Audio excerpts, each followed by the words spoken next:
Moi, c'est Benjamin de Oliveira, je fais partie de l'équipe Éco d'artistes. On est 3 associés dans la société et on a 2 employés, donc en fait on est une équipe de 5 et on fabrique tout type de guitare, jazz manouche, folk, archtop, guitare classique et flamenca.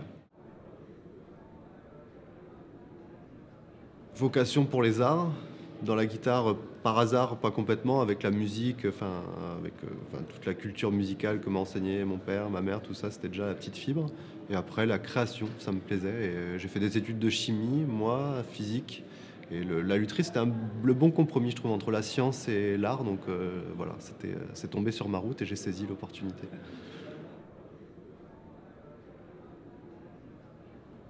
Et en lutherie, ouais, il y en a beaucoup et en même temps, il y a plein de journées différentes. C'est un peu pour ça qu'on soit choisi aussi ce genre de métier, c'est qu'il n'y a rien qui se ressemble vraiment. Bon, après, des fois, les traitements de mail, les trucs un peu barbants comme tout le monde, ça, on en a, mais sinon, après, c'est de la découverte, de la remise en question permanente. Enfin, voilà.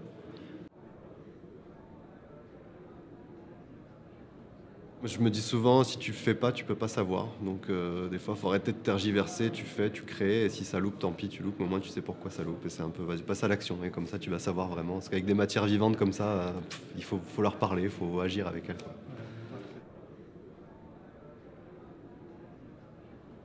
Ouais, passion, doute, recherche, passion, doute, passion, tirage de cheveux, passion, doute, recherche, création. Ouais, c'est un peu les boucles qui se baladent dans tous les sens. Et ouais, c'est des mots, je pense. Enfin, des émotions permanentes, ouais, comme ça, toute la journée quand on est dans la création, c'est ça.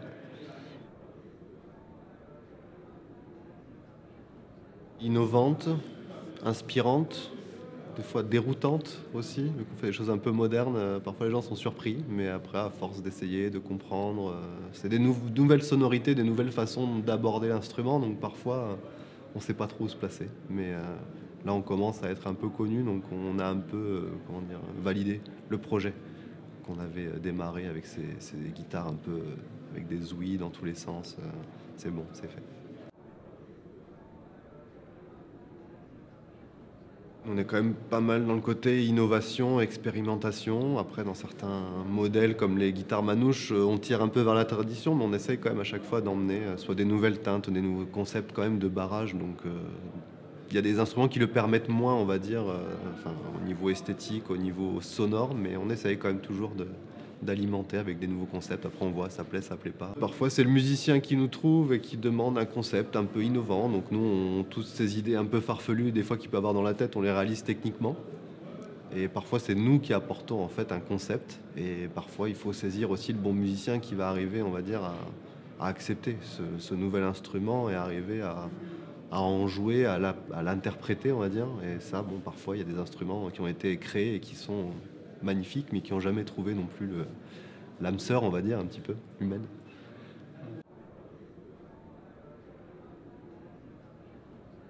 On dessine beaucoup par ordinateur. Quand on fait des propositions aux clients, on fait toujours une espèce de petite prévision sur certains détails esthétiques que les gens veulent rajouter pour voir vraiment dans la globalité, pour éviter de tomber dans la guitare un peu pizza où on en met un peu partout. Ça leur donne une idée, bah, là c'est peut-être un peu trop. Et la machine à commande numérique, on l'utilise pour les personnalisations. On fait pas beaucoup d'incrustations, mais quand on nous demande, on passe par là.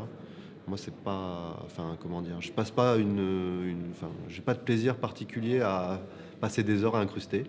Après, chacun trouve un peu son côté où il s'éclate, ou vraiment son moyen d'expression. Moi, l'ordinateur, ça ne me dérange pas, je comprends.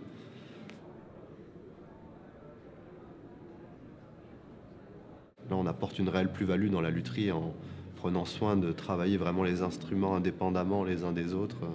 Enfin, il y a quelque chose en plus, je pense, et les gens le savent. Enfin, ceux qui connaissaient déjà la lutherie et ceux qui commencent à s'y intéresser commencent vraiment à comprendre qu'il y a vraiment cette valeur ajoutée qu'on ne retrouve pas forcément ailleurs que chez un luthier.